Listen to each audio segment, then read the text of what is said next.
A phobia is an irrational fear resulting in a conscious avoidance of the feared object, activity, or situation.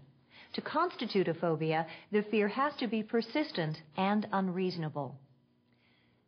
Some common phobias include abnormal fears of going outside, into public places, or agoraphobia, and fears directed at many other things or situations. Fear of strangers, animals, insects, germs, or any new situation. Whatever the item or situation that causes the fear, the phobic entity, anticipation of meeting it will elicit severe distress and anxiety. Often the sufferer from a phobia recognizes that the fear is excessive but cannot help it. Phobic disorders can be very disruptive of daily activities and cause the person to retreat and hide in a place of safety. Phobias can sometimes lead to withdrawal or aggressive behavior or thoughts of suicide. Left untreated, phobias can give rise to other psychiatric conditions, such as general anxiety disorder, major depression, and alcohol or substance abuse. One further form of anxiety is obsessive-compulsive disorder, or OCD. Individuals with OCD feel compelled to perform certain ritual acts, such as hand-washing, over and over to relieve their anxiety. They are often preoccupied with rules, regulations, orderliness, neatness, details, and the achievement of perfection. Anxiety disorders such as obsessive-compulsive disorder are listed that way because if you try to interfere with the rituals that the patient must perform, they become extremely anxious. Without any interference, the illness doesn't show anxiety. What it shows is this repetitive requirements for certain thoughts or certain actions, and of course it's tremendously disabling. There is some evidence that this problem is a neurologic dysfunction. Recent studies indicate that there is a problem with the switching on and off mechanisms in certain areas of the brain, and this leads to OCD. Whichever form of anxiety disorder a patient has, the condition can be disabling and prevent him or her from performing daily activities.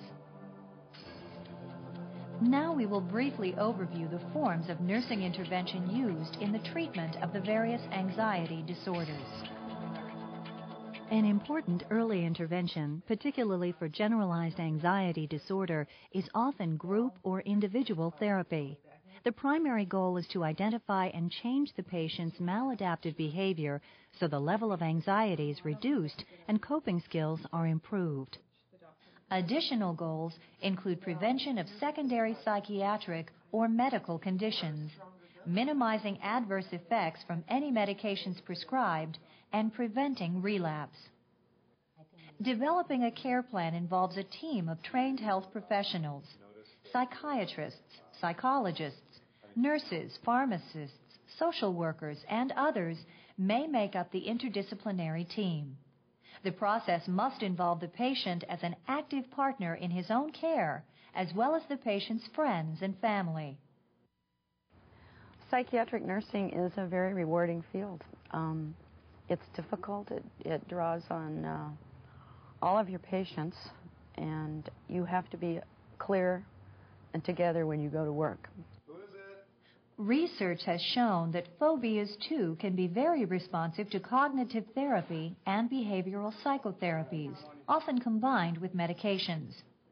The therapy can teach the sufferer ways to confront the phobic entity.